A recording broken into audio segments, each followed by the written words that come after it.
Welcome to HOA Stories.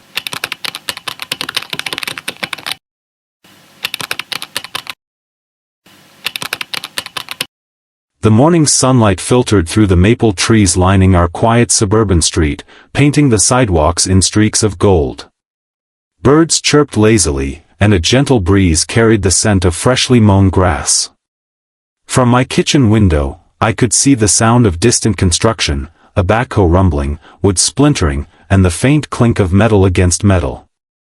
At first, it was comforting, a sign that life went on, neighbors busy with weekend projects. But as I stepped outside, coffee in hand, I froze. There, along the border of my property, stood a freshly erected fence. Not just any fence, it was bold, intrusive, and entirely on my land. The corner posts were perfectly aligned with the imaginary line I had measured countless times, a line that my family had walked, planted flowers along, and marked with the invisible threads of years of care. My neighbor, Mr. Hawthorne, a man with a reputation for being meticulous but friendly, was now standing behind it, clipboard in hand, giving instructions to a couple of workers. "What's this?" I called, keeping my voice calm, though a cold edge cut through my chest. He smiled, a polite, practiced smile, and said, "Oh, just adjusting the boundary. You know, HOA standards and all." I wanted to laugh, wanted to shout, but something in the way he avoided my eyes made my stomach twist. There was a stillness around him, a calculated quiet, as if every movement was designed to test me, to see how I'd react. The workers glanced at me nervously, pausing, unsure who had the authority. A strange shiver ran down my spine. It wasn't the fence, it was the message behind it. This was more than construction, it was a claim, a statement. The breeze carried the faint sound of the HOA office in my mind, rules, fines, meetings, but nothing prepared me for the personal betrayal that felt heavier than any regulation. And then, as if on cue, Mr. Hawthorne's gaze drifted toward the far corner of my yard, lingering for a beat too long, before he turned back to the fence. My heart sank with a quiet dread. Something was wrong, something deliberate. And deep inside, I knew this calm morning was about to shatter. Life in our neighborhood had always been peaceful. Tree-lined streets, neighbors who waved in the morning, and the comforting hum of small-town chatter. Mr. Hawthorne had seemed like the ideal neighbor when we first moved in 5 years ago. He hosted summer barbecues, helped organize the block's annual garage sale, and always had a ready smile for my kids. I had trusted him, perhaps too easily.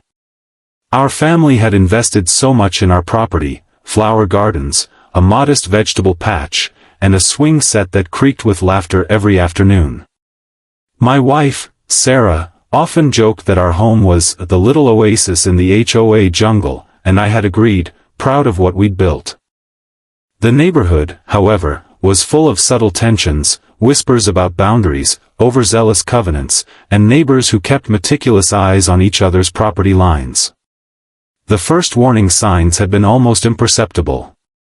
A late-night walk past my yard once revealed Mr. Hawthorne standing near the edge of my property, fiddling with some kind of marker. When I asked him about it the next day, he laughed it off, claiming he'd dropped a tool. Then came the HOA letters, complaints about the maintenance of my hedge, notices about imaginary encroachments. Each was small, almost negligible on its own, but together, they created an uneasy hum of suspicion. I started noticing patterns. Hawthorne seemed to always appear during minor deliveries or when contractors were working nearby. A casual chat at the neighborhood association hinted that he had been concerned about my lot lines for years. The truth, I realized, was buried in civility, a polished smile covering a calculating mind. Then came the strange incident that lingered in my memory like a shadow. One afternoon, a surveyor arrived unexpectedly, clipboard in hand, claiming he had been sent by the HOA to verify boundaries. I politely asked him to step aside, but he continued measuring, drawing lines in the dirt with chalk, muttering about discrepancies. Mr. Hawthorne appeared minutes later, feigning surprise, and thanked the surveyor before he left.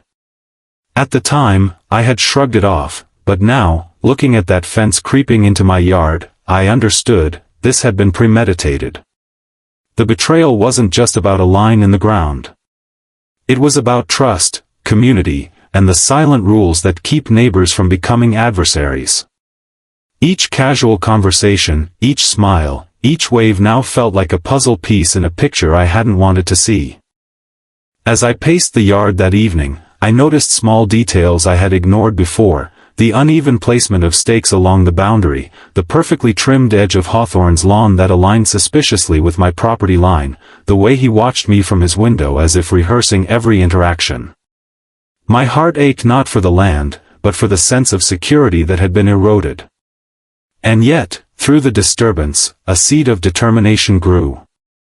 I wouldn't let this go unnoticed. I wouldn't react in anger, not yet. I needed proof, strategy, and patience. The full weight of the betrayal hit me gradually, like the tide pulling away sand under my feet.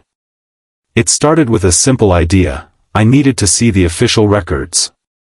The county's land registry wasn't difficult to access, but what I found made my stomach churn.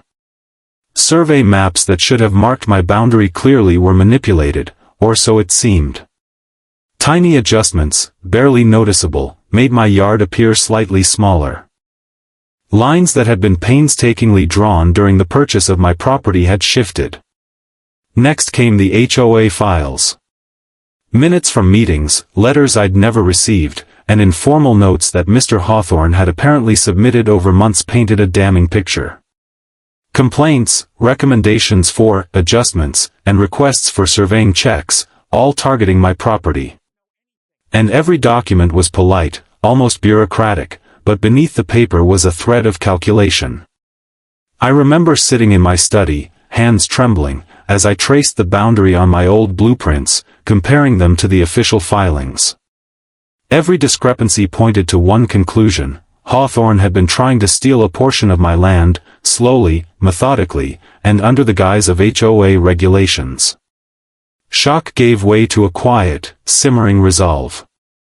I didn't feel like screaming or confronting him that night.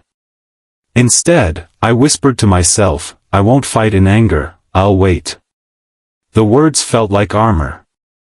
I knew that reacting hastily would only give him advantage. Patience, proof, and strategy would be my weapons. Even then, there were signs I might be underestimated. Hawthorne walked past my yard the next morning, casual, as if nothing had happened. The fence remained, a physical insult. Yet, to him, I suspect I looked like a man paralyzed by the weight of bureaucracy. He had no idea the wheels were turning quietly behind the calm exterior I presented to the world. I spent the next few weeks in meticulous preparation. My living room became a command center of maps, HOA bylaws, county records, and old emails. Every document I had ever received was scrutinized.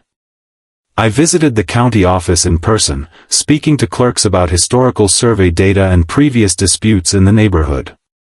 Late nights were spent analyzing the patterns of Hawthorne's interactions with the HOA. I discovered subtle signatures in letters, phrases he used repeatedly, and inconsistencies in the timestamps of submitted documents. Each minor detail built the larger picture. This was not a mistake, it was a campaign of quiet conquest. I also contacted a private surveyor, explaining the situation without revealing my plan. His measurements confirmed what I had suspected: the fence encroached nearly 10 feet into my property. Armed with precise coordinates and a detailed report, I now had concrete evidence. Legal consultation followed. A calm, sharp lawyer specialized in property disputes guided me through HOA regulations, potential litigation, and procedural tactics. We outlined every possible scenario, anticipating counterarguments, and plotted the exact sequence of actions needed to ensure undeniable proof of the violation. Through it all, I maintained my exterior calm. To Hawthorne, I was the quiet neighbor, sipping coffee on the porch, occasionally nodding at the fence workers, giving nothing away. Every interaction was a chess move, every smile a feint. And as I filed one final set of documents, a thrill ran through me. The pieces were aligned, and the inevitability of the coming revelation was almost poetic. I closed my laptop and whispered, they had no idea what was coming. The day of reckoning arrived quietly. No shouting, no dramatic confrontation, just the measured click of my heels on the courthouse marble, the soft rustle of papers, and the slow creak of courtroom doors. Hawthorne was already there, seated with his lawyer, confident in his subtle theft. We presented the surveyor's report, cross-referenced with historical maps, HOA filings, and official county records. Every document told the same story: the fence was an encroachment, the submissions were manipulative, and the intentions were clear. Hawthorne's smile faltered as the judge reviewed each line. The courtroom was tense, the only sounds the scratching of pens, the quiet inhalations of observers, and the subtle shuffle of papers. When the gavel finally struck, it was not just a declaration of my victory, it was the sound of truth affirming itself over deceit. Order, the judge said, the fence shall be removed immediately, and all HOA complaints based on these claims are dismissed. The plaintiff's property rights are affirmed in full. I felt a release, a surge of calm satisfaction. Hawthorne's attempts had crumbled, not through confrontation or anger, but through careful strategy, intelligence, and patience. Outside the courtroom, neighbors offered quiet congratulations, many revealing they had suspected his behavior but lacked proof. When the fence was finally dismantled, each post lifted and carried away, I stood on my yard, sunlight warming my face, and realized the poetic justice of it all: not destruction, not anger, but the quiet restoration of order. My land was mine, intact. My family's sanctuary was restored. And Hawthorne's reign of subtle terror had ended, exposed to the light of honesty and diligence. Life slowly returned to its gentle rhythm. The breeze through the maple trees, the hum of morning traffic, the laughter of children, it all felt richer after the storm had passed. I had learned that justice didn't always roar. Sometimes, it whispers through careful observation, patience, and smart action. Neighbors began to greet me with newfound respect, not out of fear, but admiration for the quiet resilience that had safeguarded our shared community. The HOA adjusted their records, ensuring no one could repeat Hawthorne's subtle manipulations. And though I never sought revenge in the conventional sense, the satisfaction of seeing truth prevail was profoundly rewarding. I often walk along the property line now, touching the cornerstones my children helped plant, and feel a quiet pride. The lessons linger: trust must be earned, vigilance must be maintained, and patience can be more powerful than anger. As the sun sets, painting the sky with streaks of amber and rose, I whisper a final thought, both personal and universal: land can be stolen, fences can rise, but truth, once revealed, always restores balance. Thank you for joining me on this journey. If you love smart, emotional HOA revenge stories where patience and intelligence win the day, don't forget to like, subscribe, and hit the bell to never miss a story that satisfies both mind and heart. Hope you enjoyed this journey into the world of HOA secrets. Remember, behind every door, there's a story waiting to shock you. Don't forget to like, subscribe, and stay tuned for more.